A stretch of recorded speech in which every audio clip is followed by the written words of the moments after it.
Students, आज के lecture में हम मैकबेथ के जो कैरेक्टर्स हैं उनको डिस्कस करने को उसको कंटिन्यू करते हुए आगे के जो मेन कैरेक्टर्स हैं उनको डिस्कस करते हैं। जैसे नेक्स्ट है king Duncan, the good king of Scotland home Macbeth in his ambition for the crown murders.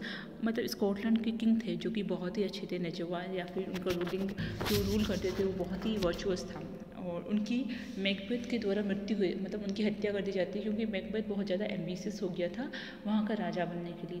राजा क्योंकि उसने जब 3 विचेस की प्रोफेसी सुनी थी और फर्स्ट जो उसकी प्रोफेसी सी थी विचेस की वो सही हो गई, तो उसको ये फील हुआ कि जो नेक्स्ट प्रोफेसी है वो भी सही होनी चाहिए। इस वजह से वो बहुत ज़्यादा एम्बिशियस हो गया था। Duncan is the model of a virtuous, benevolent and foresighted ruler. His death symbolizes the destruction of an order in Scotland that can be restored only when Duncan's line in the person of Malcolm once more occupies the throne.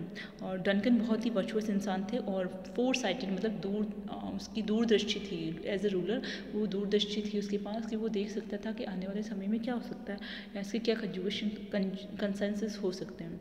और उसकी मृत्यु की वजह से वो symbolize करता था, मतलब ये बताता था कि स्कॉटलैंड में जितने भी ऑर्डर था या फिर जो भी प्रजातंत्र जितना भी शासन था वो बिखर चुका था। मतलब एक ऑर्डरली वे में वहाँ का शासन नहीं चल पा रहा था।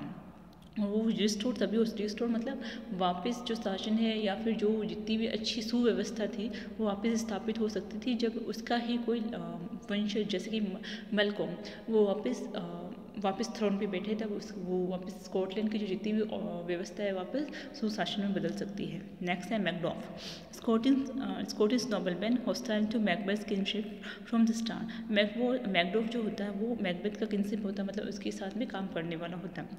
ही eventually became a leader of the crusader to unseat Macbeth. और लास्ट के अंदर मतलब इवेंचुअली इसी दौरान मतलब लास्ट में जाते जाते वो जो मैकबेथ को अपने जो राजा के सिंहासन के हटाने के लिए जो क्रूसेडर जो युद्ध जारी किया जाता है धर्म युद्ध, उसका वो लीडर बनता है। The crusaders mission is to place the rightful king Malcolm on the throne, but Macduff also desired vengeance for Macbeth murder of Macduff's wife and young son. और जो क्रूसेडर जो धर्म युद्ध चल रहा था उसका मिशन ये था कि जो राइटफुल किंग था मैल्कम उसको वापस सिंहासन पे बिठाया जाए, पर मैकडॉफ की जो डिज़ायर थी वो वापस बदला लेना चाहता था। बदला किस चीज़ का कि मैकबेथ ने उसकी वाइफ को और उसके जो यंग सन था उन दोनों का मर्डर कर दिया था, तो वो अपने जो बदले की कामना भी पूरी करना चाहता था। Malcolm, the son of Duncan, whose restoration to the throne signals Scotland's return to order following Macbeth's reign of terror. और जो मैल्कम है वो डनकन का सन था, मतलब जो किंग ऑफ स्कॉटलैंड थे उनके सन था। और उनकी जब मृत्यु हो जाती है तो उसको वापस फिर वहाँ से मतलब भाग जाना पड़ता है। Malcolm became a serious challenge to Macbeth with Macduff's add.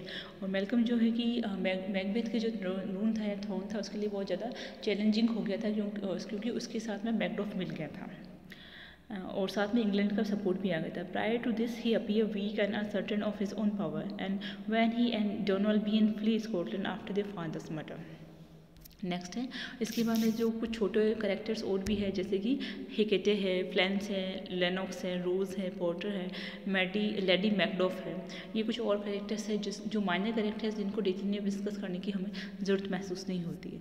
तो पिछले लेक्चर और आज के लेक्चर में हमने मैकबेथ के जो मेन करेक्टर्स थे जैसे कि मैकबेथ खुद, उसकी वाइफ लेडी मैकबेथ, 3 विचेस जिन्होंने प्रोफेसिस की थी जिसकी वजह से मैकबेथ का डाउनफॉल हुआ था, किंग डंकन जिसका मर्डर हुआ था, मैकडॉफ जो कि स्टार्टिंग में मैकबेथ का फ्रेंड था, और मैल्कम जो कि किंग डंकन का सन था। तो ये कुछ मेन कैरेक्टर्स थे। इसके अलावा माइनर कैरेक्टर्स को भी हमने नाम पता किया। Thank you.